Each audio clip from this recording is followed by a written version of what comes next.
Nothing can be more frustrating when you sit down to watch one of your favorite programs on Dish Anywhere app and you run into issues streaming it. Well, in today's tech video, I'm going to show you how to fix Dish Anywhere if it isn't working on Fire TV Stick.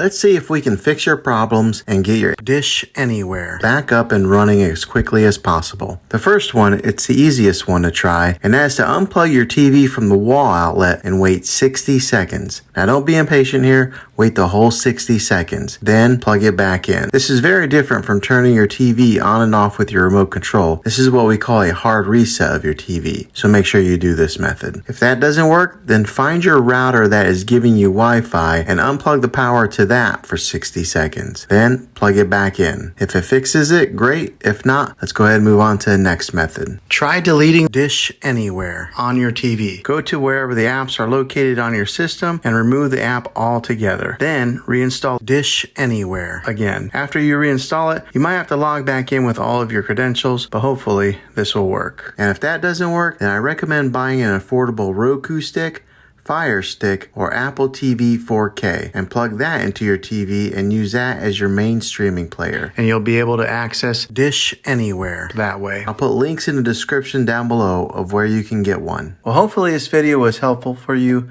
If it was, go ahead and click a thumbs up on it. Go ahead and subscribe to my channel. I make tech videos all the time, and I would love to have you back in the next one. Take care.